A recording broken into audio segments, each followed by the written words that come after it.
এখানে দেখো আমার শাপলা ভাজাটা পুরো কমপ্লিট, তাতে দেখতে তো ভালো লাগছে। এরকম শাপলা ভাজা থাকলে তাতে কিছুই লাগবে না। দেখো তা চলো কি করে বানিয়েছি তোমাদেরকে দেখাবো। তা ভিডিওটা প্রথম থেকে লাস্ট অবধি দেখার অনুরোধ রইল বন্ধুরা। চলো, এরকম রেসিপি থাকলে তার কিছুই লাগবে না। তা চলো। হ্যালো বন্ধুরা, দেখো তোমরা সবাই কেমন আছো? আশা করি ভালো আছো, আমিও ভালো আছি। তা দেখো এটা কি বলো তো, সবাই চেনে। আর এটা হচ্ছে শাপলা। এটা তো গ্রামের দিকে মাঠে পাওয়া যায়, কলকাতায় তো আর মাঠে পাওয়া যায় না, কলকাতায় বাজার থেকে কিনে নিতে হয়। তা দেখো আজকে কিনে নিয়ে এসেছে। শাপলা তো খেতে খুবই ভালো লাগে। আর চলো এটাকে আমি কেটে নেব। চলো, এখানে দেখো সেই শাপলাটা আমি কেটে নিয়েছি। দেখো ছোট ছোট করে কেটে ভালো করে ধুয়ে নিয়েছি। তা চলো, এই যে চিংড়ি মাছ বেছে নিয়েছি আর কড়াইতে তেল দিয়ে দিয়েছি। চলো, এখন এখানে আমি দিয়ে দেবো রাঁধুনি ফোড়ন।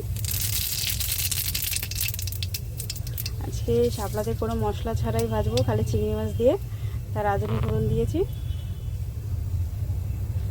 এখন এখানে আমি চিংড়ি মাছটা দিয়ে দেবো। এখানে দিয়ে দেবো একটু লবণ, একটু হলুদ দিয়ে একটু চিংড়ি মাছটা ভালো করে নাড়াচাড়া দিয়ে দেবো।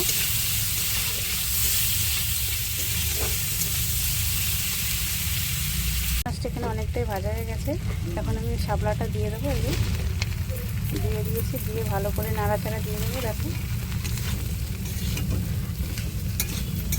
শাপলাতে কোনো মশলা লাগে না, এভাবেই রান্না করলে টেস্ট হয়।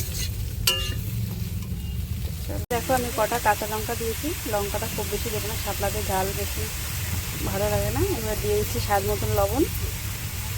এটাই অল্পই লবণ দেবো, যেহেতু কমে যাবে। আর এখানে দিয়ে দিচ্ছি হলুদ গুঁড়ো, দিয়ে এখন ভালো করে নাড়াচাড়া দিয়ে দেবো।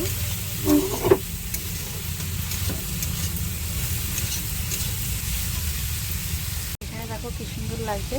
শাপলাটা ঢাকা দিতে হবে না, এরকম আস্তে আস্তে দিয়ে একটু নাড়াচাড়া দিতে হবে, দিলে কিন্তু শাপলাটা পুরো রেডি হয়ে যাবে। তা দেখো শাপলা খেতে তো খুবই ভালো লাগে। শাপলা রান্না করতে কোনো মশলা লাগে না, এই যে রাঁধুনি ফোড়ন দিতে হয় আর চিংড়ি মাছ দিয়ে দিলেই ভালো লাগে। তা চলো, তো আমার শাপলা ভাজাটা কমপ্লিট হয়ে গেছে। শাপলা ভাজা করতে বেশি সময় লাগবে না, 10 মিনিটে হয়ে যায়। তা দেখো দেখতে ভালো লাগছে, খেতেও ভালো লাগবে। তা তোমরা সবাই চলে আসবে। চলো, টাটা বাই।